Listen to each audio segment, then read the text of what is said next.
Nah, seperti janji saya tadi, waktu mengupload bagian ke-10, part 10, saya akan menceritakan secara detail di part ke-11 ini.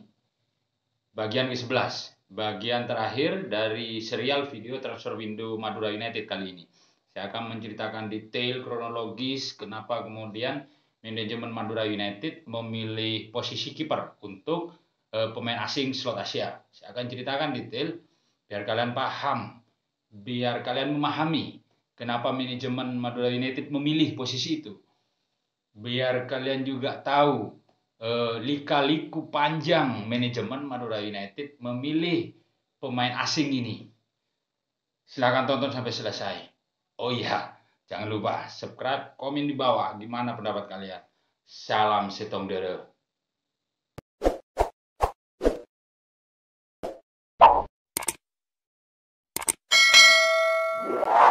Diedit Kamis 13 Januari 2022. Siang tadi Madura United secara resmi mengumumkan pemain asing baru mereka untuk slot Asia. Bagaimana sih cerita horor rekrutmen pemain baru tersebut yang penuh drama dan lika-liku panjang? Ya, semuanya berawal pada sekitar akhir Oktober atau awal November. Saat pertama kali saya mendengar rencana akan ada pergantian pemain asing slot Asia untuk Madura United. Ya, semua berawal sekitar akhir Oktober 2021 saat saya pertama kali mendengar rencana pergantian pemain asing untuk slot Asia Madura United. Manajemen tampaknya menilai penampilan Kim Jin Sung kurang impresif sehingga layak dievaluasi. Tanggal 7 November, saya mendapat kepastian tentang nama si pemain pengganti Kim Jin Sung, bahkan menonton video penampilannya. Nama sang pemain adalah Willingson Sosa, pemain kelahiran Brazil yang memiliki paspor Hong Kong. Melihat aksi-aksinya, saya pikir mantap juga pemain ini. Ia bisa berposisi sebagai striker tengah dan winger. Antara manajemen Madura United dengan pihak Willingson dan agennya pun sudah tercapai kesepakatan lisan. Tapi memang harus menunggu selesainya kontrak Willingson di salah satu klub Hong Kong. Namun tak dinyana, awal Desember atau sebulan kemudian semuanya bubar jalan. Pihak klub asal Willingson tiba-tiba mengaktifkan klausul perpanjangan kontrak sehingga ia pun tidak bisa pindah ke klub lain. Nah, sekitar tanggal 6 Desember saya kembali mendapat kepastian nama pengganti Willingson. Bahkan saya menonton video-video aksinya. Nama si pemain Muhammad Kudo, striker dan winger timnas Libanon. Saya pikir cocok juga nih pemain. Dribbling oke, speednya pun mantap. Manajemen Madura United dengan si pemain pun menjalin komunikasi yang berujung kesepakatan. Saya pun bahagia mendengar kabar baik dari presiden klub ini. Namun kebahagiaan ini hanya berumur sebentar. Pertengahan Desember, striker timnas Lebanon itu juga akhirnya batal ke Madura United karena ia menderita cedera dalam salah satu pertandingan. Nah, pada titik ini, manajemen Madura United harus memeras otak untuk segera mencari pemain asing slot Asia demi mengangkat performa tim dan demi memberi kebahagiaan bagi supporternya. Sempat ada sejumlah nama yang muncul, termasuk keinginan kembali merekrut Jacob Piper. Namun opsi ini akhirnya tidak jadi, karena manajemen sepertinya lebih memilih pemain untuk posisi depan. Apalagi sektor lini tengah dan lini belakang sudah penuh. Setelah munculnya sejumlah nama, maka pada tanggal 21 Desember 2021, saya mendapat info valid sekaligus kiriman dua video aksi-aksi menawan seorang pemain depan timnas Palestina, namanya Fadi Zidane. Melihat video-video aksinya bersama salah satu klub di salah satu negara Eropa Timur ini, jujur saya terpesona. Dia lincah, cepat, dribblingnya pun bagus. Body balance juga kokoh dan memiliki akurasi umpan yang menawan. Tidak hanya saya, Presiden klub Hasanul Kossasi tampaknya juga terpesona dengan aksi-aksi Zidane. Saya sempat saling berbalas pesan lewat inbox atau DM di Instagram dengan dia. Zidane mengakui ada tawaran tersebut dan dia merasa senang dengan tawaran dari klub asal Indonesia ini, yakni Madura United. Proses komunikasi antara manajemen Madura United dengan Zidane atau Fadi Zidane pun lancar tanpa hambatan.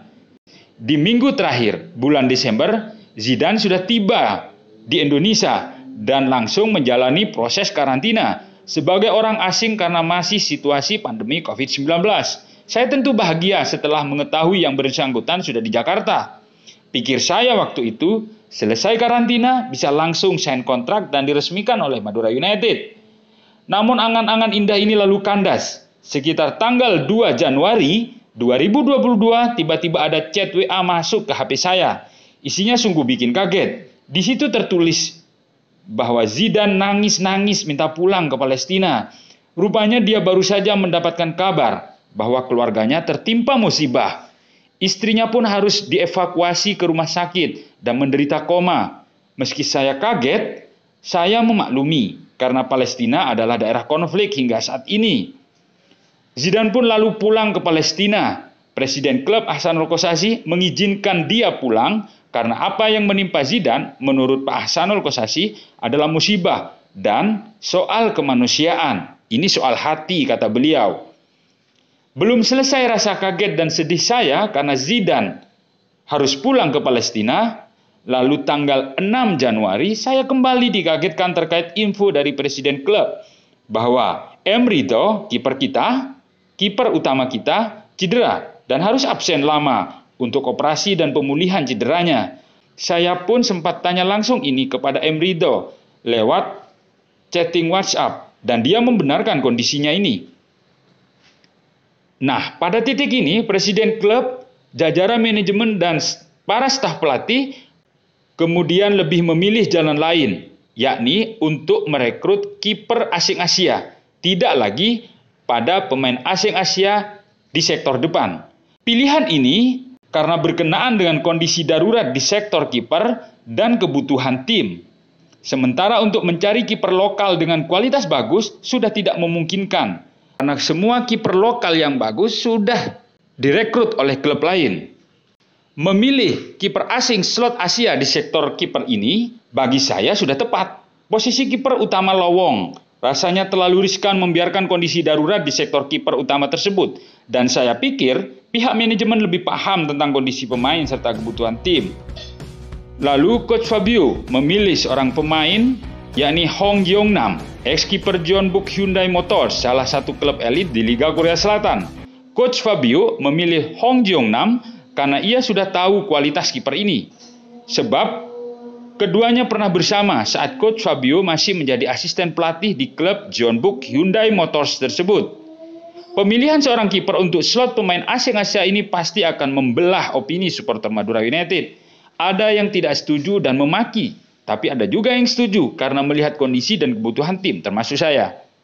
Nah, sungguh panjang dan horor lika-liku proses rekrutmen pemain asing Asia Madura United kali ini. Berkali-kali batal disebabkan banyak faktor yang tidak terduga. Dengan selesainya proses untuk semua pemain asing Madura United, maka klub Laskar Sapekraf ini sah memiliki 4 pemain asing, yakni Jemerson di posisi center back dan Hong Jeong-nam sebagai kiper, serta duo di lini tengah Hugo Gomez alias Jaja di posisi deep lying midfielder dan Renan Silva pada posisi attacking midfielder. Dengan selesainya proses rekrutmen pemain, termasuk pemain asing, di transfer window kali ini, maka rasanya tugas kita sekarang adalah mendukung semua keputusan dan kebijakan manajemen klub. Ngomong-ngomong nih, ini adalah serial video terakhir untuk bagian proses transfer window Madura United di putaran 2 kompetisi Liga 1 Indonesia musim ini. Oke ya, semoga kalian paham dan memaklumi.